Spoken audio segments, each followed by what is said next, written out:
So the date was sometime in the late 90s. I was only a teenager then, and I was getting ready to write my entrance exam in preparation to go into the university.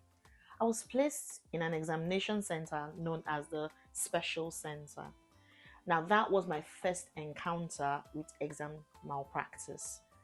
Fast forward several decades on, it is so shocking that exam malpractice is still prevalent in our community today. Now, the issue is not what is being done or what has been done, because a lot has been done by the examination bodies and the way the exams are now being run. However, maybe it is time for us to take a different look.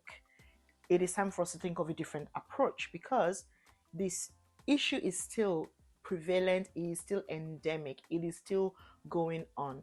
Maybe we need to look at how exam malpractice affects the students, the teachers, the parents, the community as a whole.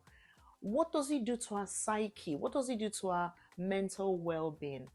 My name is Sophia Vonlen, and I'm leading this training today on exam malpractice. It's important to understand that exam malpractice is not just one event and then it happens and everybody goes home.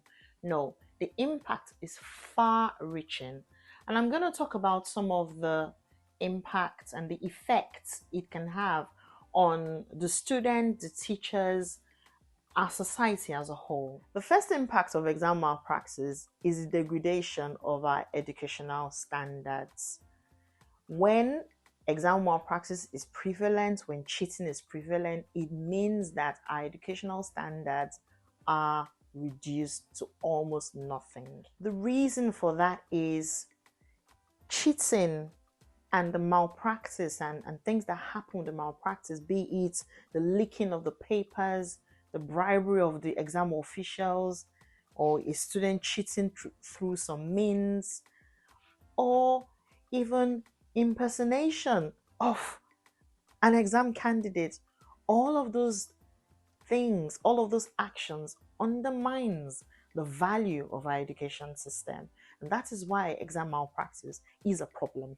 The second thing to consider when we look at the impact of exam malpractice is that where cheating is rampant, it erodes the credibility of our institutions, not just nationally, but also globally on the international stage. It would mean that the degrees and the certificates that come from our schools are not recognized internationally. I'll give you an example of myself.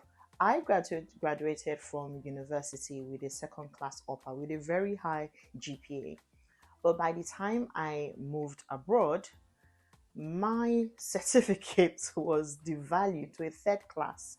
Now, as a person, I worked really hard in school, and that really demotivated me at the time, because I thought, my goodness, I've worked so hard, but because our schools are not recognized globally, and even when they're recognized globally, there are issues of exam malpractice and issues of corruption. My degree was devalued to a third class. And that's something that we need to think about, how we shift that so that we don't come to a point where our certificates are never recognized in any setting.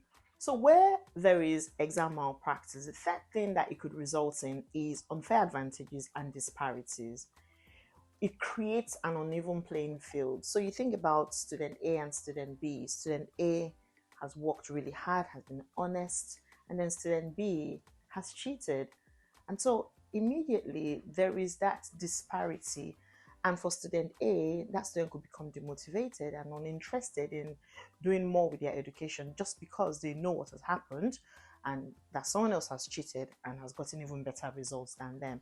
So that disparity is something that a lot of students have to grapple with when exam malpractice is prevalent. The next thing to consider is the impact on the quality of our workforce as a nation. You see, where we have the prevalence of malpractice, it means that the people in the workforce, the graduates that come into the workforce, are not skilled workers. And so that doesn't just affect one company, we're looking at the economy as a whole.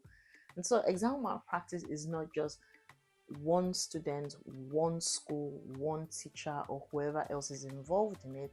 It is something that when it's so rampant, it affects every facet of our society. The final impact I want to look at is that of psychological stress.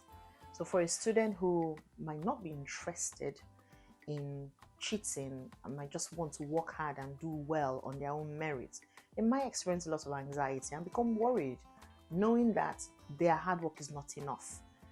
And you see, as a society, we shouldn't become a society that does not recognize hard work, that does not reward hard work. So exam malpractice is a real issue and is an issue that affects every area of our lives. And we know that education is the bedrock of our society. And if our education is not good quality, then where lies the hope for our society?